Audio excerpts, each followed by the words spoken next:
Halo, selamat datang di Papa Film. Pada video yang pertama ini, saya akan membawakan alur cerita dari film Satria Dewa Gatotkaca. Film ini dirilis pada tahun 2022, disutradari oleh Hanung Bramantyo dan diproduksi oleh Satria Dewa Studio. Para artis yang bermain dalam film ini diantaranya ada Rizky Nazar, Yasmin Naper, Omar Daniel, Edward Akbar, Yayan Ruhian, dan masih banyak artis-artis yang lainnya. Film ini didasari dari tokoh pewayangan Mahabharata yang menceritakan tentang titisan dari Gatotkaca. Bagaimana kisahnya? Tanpa berlama-lama lagi, langsung kita simak alur ceritanya.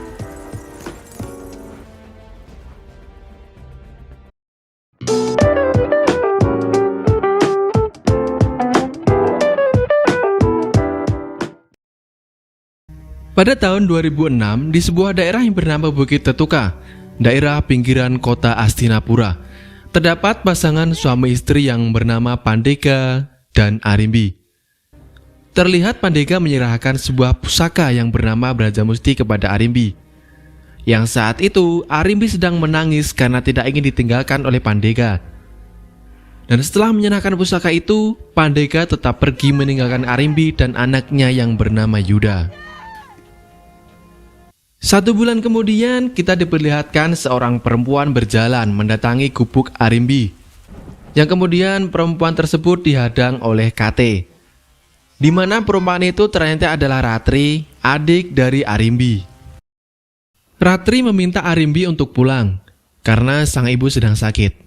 Namun Arimbi menolaknya karena dia merasa bahwa di sini lebih aman dari ancaman para Kurawa.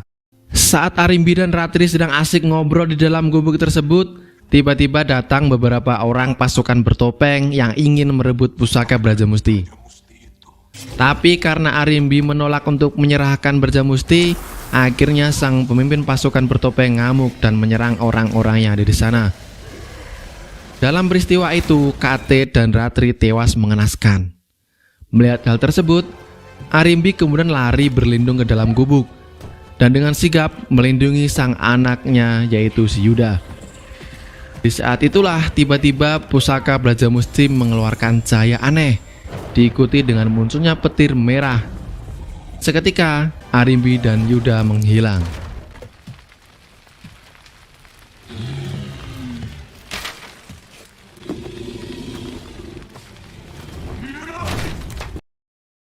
Kemudian kita akan ditunjukkan informasi yang muncul pada surat kabar di Hastinapura yang memberitakan tentang munculnya Daru, kasus pembunuhan aneh, serta pria bertopeng di balik kasus pembunuhan tersebut.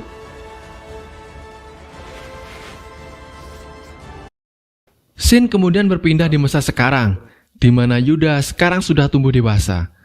Dan kita juga diperlihatkan kondisi Arimbi yang saat ini mengalami gangguan jiwa, yang mana diakibatkan oleh serangan dari pria bertopeng pada masa lalu. Yuda mempunyai sahabat dekat yang bernama Erlangga. Terlihat bahwa Erlangga saat ini sedang wisuda dan menjadi salah satu lulusan terbaik di kampusnya bersama dengan Agni, putri dari Profesor Arya. Saat sedang duduk di podium karena menunggu giliran untuk menyampaikan sambutan, tiba-tiba Erlangga diserang oleh cahaya merah yang menyebabkan dia meninggal. Yang juga serangan itu menyebabkan Profesor Arya jatuh dari kursi rodanya. Tak tinggal diam, Yuda kemudian berusaha mengejar sosok pria bertopeng yang lari dan bertarung dengannya. Tapi sayangnya Yuda kalah dan pingsan. Ketika sadar, Yuda sudah berada di rumahnya. Pada saat itu dia melihat berita kematian Erlangga di televisi. Yuda kemudian menghadiri upacara pemakaman Erlangga. Di sana dia menemui Profesor Arya yang ternyata juga hadir.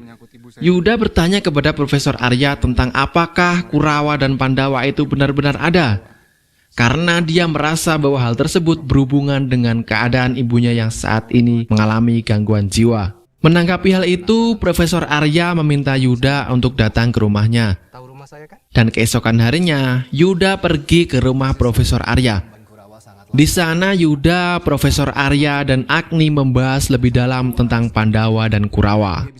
Setelah itu Yuda pergi ke rumah keluarga Erlangga untuk mengembalikan barang-barang Erlangga yang dipinjam oleh Yuda. Di dalam kamar Erlangga, Yuda kemudian dikejutkan oleh kemunculan Agni. Ternyata Agni berencana untuk mencari petunjuk tentang kematian Erlangga. Kemudian mereka menemukan kitab Serat Wulangreh. Di dalam kitab tersebut terdapat buku kecil yang berisi tentang sebuah tempat bernama Voila Baris. Yuda, Agni, dan teman Agni yang bernama Queen lalu pergi ke sana. Tiba-tiba muncul kelompok Kurawa yang menyerang. Aksi kejar-kejaran pun tak terhindarkan, hingga akhirnya Yuda dan Agni terpojok. Yuda lalu mengalami luka-luka saat melindungi Agni dari serangan salah satu anggota Kurawa. Namun tiba-tiba datang seorang pria dengan panah dan bocah pemberani yang menyelamatkan Yuda serta Agni. Lalu mereka semua pergi ke toko barang antik yang kemudian disusul oleh Queen. Dan diketahui ternyata tempat tersebut adalah sebuah markas. Di dalam markas akhirnya diketahui bahwa bocah pemberani bernama GG, pria dengan panah bernama Dananjaya, dan ibu pemilik toko barang antik bernama Bumripat. Dananjaya memiliki gen Pandawa dan Bumripat memiliki gen Kurawa. Namun Bumripat ini adalah Kurawa yang baik. Dan terungkap juga bahwa Yuda dan Agni ternyata memiliki gen Pandawa.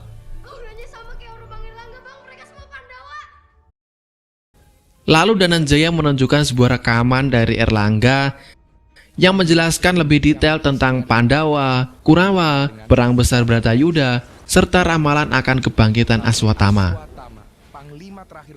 Pada saat Yuda tiba di rumah, dia terkejut bahwa Arimbi sudah tidak ada di dalam rumah kontrakannya karena pemilik kontrakan telah mengusirnya. Namun ternyata Arimbi meninggalkan sebuah tulisan yang berisi tempat di mana Arimbi dan Yuda dulu tinggal. Kemudian Yuda, Agni, dan Queen pergi ke tempat tersebut untuk mencari Arimbi. Saat dalam pencarian, tiba-tiba Arimbi datang tertatih dan terdapat luka di perutnya. Saat ingin menyelamatkan Arimbi, tiba-tiba mereka dihadang oleh pria bertopeng. Pria bertopeng dan pasukannya lalu menyerang mereka. Tak terduga Dananjaya kemudian datang dan menyelamatkan Agni yang sedang dikepung oleh pasukan pria bertopeng. Setelah pria bertopeng berhasil merebut jiwa dari Arimbi, kemudian dia membuka sebuah portal merah. Lalu dia menghilang di dalamnya. Kejadian tersebut membuat Arimbi akhirnya meninggal. Namun sebelum ajal tiba, Arimbi berpesan kepada Yuda untuk mengambil pusaka Brajamusti yang telah dikubur oleh Arimbi. Dan akhirnya terungkaplah bahwa Yuda memiliki gen Pandawa spesial yang disebut Gatot Kaca. Di dalam markas, GG dan Dananjaya berusaha membantu Yuda untuk mengaktifkan pusaka Brajamusti, namun belum berhasil. Keesokan harinya, Yuda dan kawan-kawan pergi ke candi untuk mengaktifkan pusaka Brajamusti.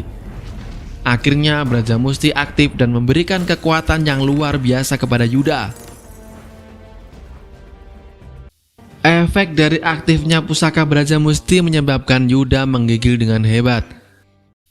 Di pihak Kurawa, si pria bertopeng memberikan semangat kepada para pasukannya untuk meningkatkan kekuatan demi menyambut kebangkitan Aswatama, sang pemimpin para Kurawa. Bumripat lalu memerintahkan Dananjaya untuk melanjutkan kembali proyek Satria Dewa. Identitas kita tidak boleh terlihat siapapun, apalagi sampai ketahuan Gen Kurawa. Kita harus tetap underground. Bergelap-gelaplah dalam terang, berterang-teranglah dalam gelap.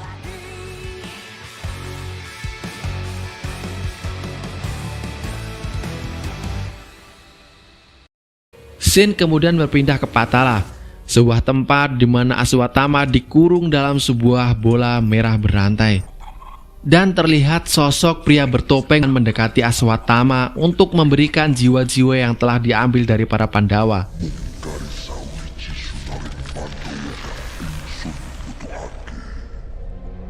Yoiku jiwatmu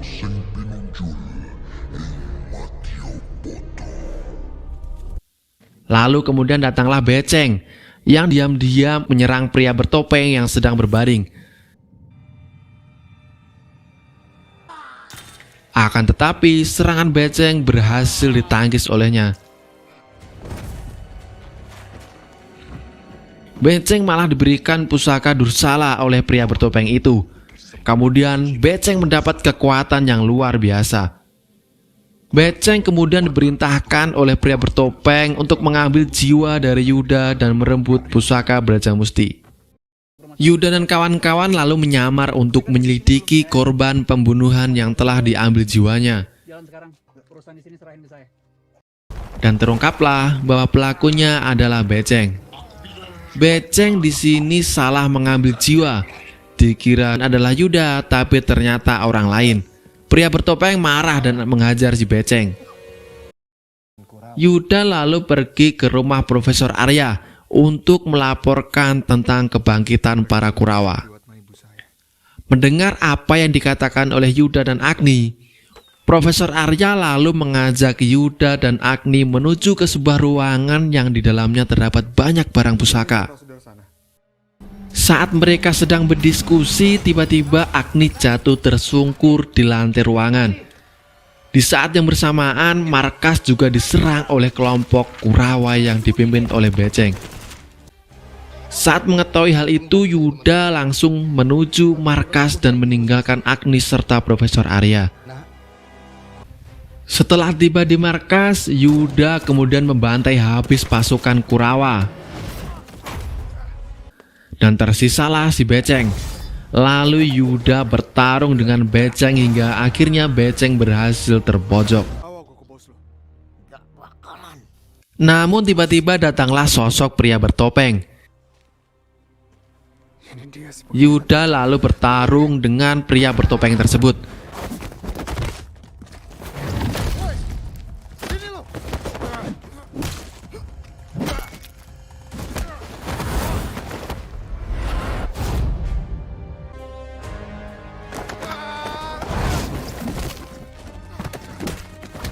Hingga terungkaplah bahwa pria bertopeng ini bukanlah pria bertopeng yang telah membunuh Erlangga dan Arimbi.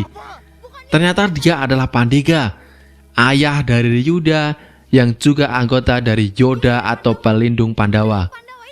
Tak menyanyiakan kesempatan itu, Beceng akhirnya berhasil kabur. Dananjaya meminta Yuda untuk pergi ke rumah Profesor Arya. Cuma dia yang bisa bantu. Di sana dia melihat Queen yang telah terbaring di lantai.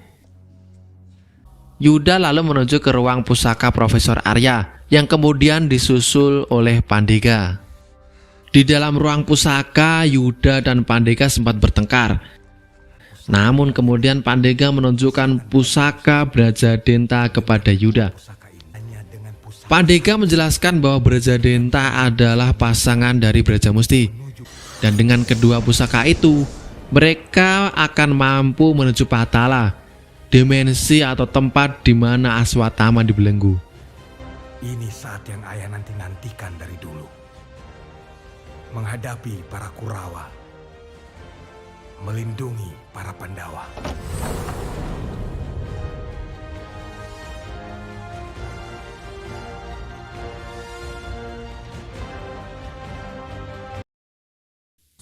Di dalam Patala, Yuda dan Pandega dihadang oleh Beceng dan kedua anak buahnya. Sin lalu menunjukkan Agni yang sedang dibelenggu. Tiba-tiba muncullah Profesor Arya yang terbang mendekati Agni dan memakai mustika merah di dahinya.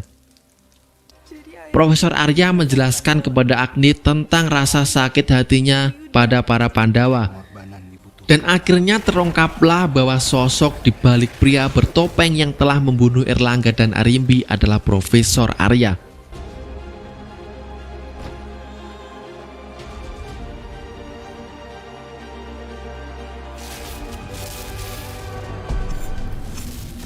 Selamat siang, Ibu Arimbi.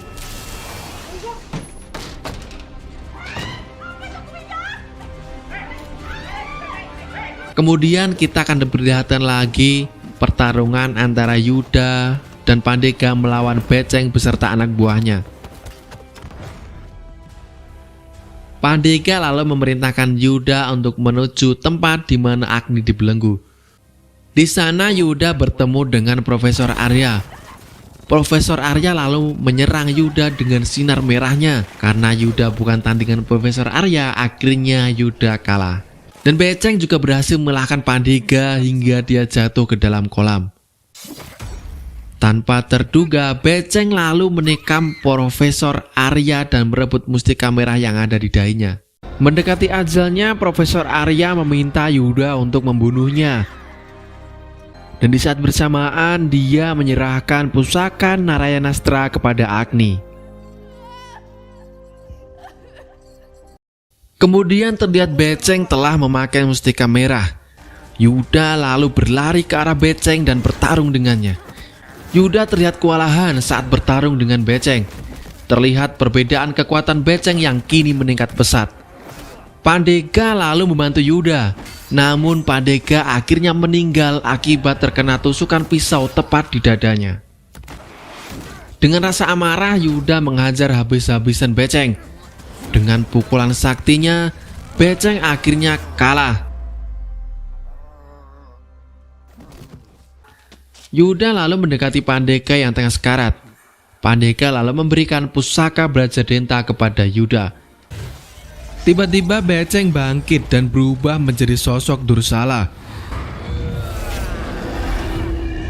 Tak tinggal diam, Yuda lalu menggunakan pusaka Brajadenta dan berubah menjadi Gatot Kaca. Gatot Kaca lalu terbang ke langit dan disusul oleh Dursala. Mereka bertarung epik di langit.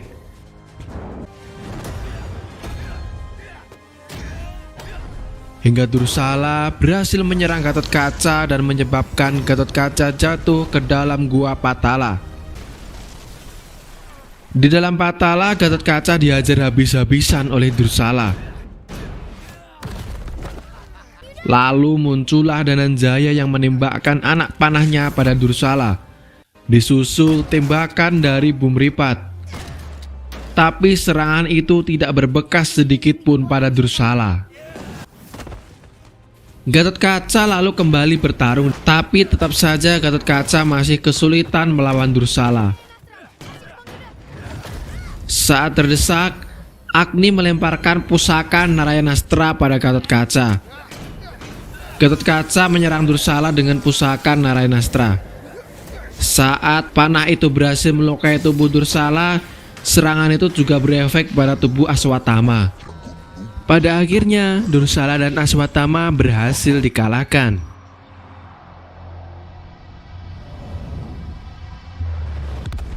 Scene kemudian berpindah ke rumah Agni. Di sana terlihat beberapa polisi sedang mengevakuasi jenazah Profesor Arya. Yuda dan kawan-kawan juga berada di sana untuk menghibur Agni. Agni lalu menempatkan kembali pusaka Narayanastra di ruang pusaka. Hubungan Yuda dan Agni kini semakin dekat. Yuda lalu mendapat telepon dari GG yang memberitahukan bahwa kantor gubernur sedang diserang oleh para Kurawa. Yuda lalu berubah menjadi Gatot Kaca dan terbang menuju tempat tersebut. Kemudian Agni didatangi oleh Nathan dan ayah Nathan beserta beberapa orang pengawal. Ayah Nathan menjelaskan bahwa akan ada seseorang yang menggantikan Profesor Arya untuk merawat Agni. Dan yang tak terduga ternyata orang tersebut adalah Aswatthama. Film pun selesai. Baiklah, itu tadi rangkaian alur cerita dari film Satria Dewa Gatot Kaca. Hikmah yang bisa kita ambil dari film ini adalah terkadang orang yang baik kepada kita bisa saja dia menyimpan maksud dan tujuan yang jahat. Dan orang yang kita anggap jahat mungkin saja adalah orang yang akan memberikan kita pertolongan di saat kita membutuhkannya. Tetap hati-hati dalam berteman dan berprasangkalah yang baik. Asik. Sekian, sampai jumpa di video berikutnya. Matur suun.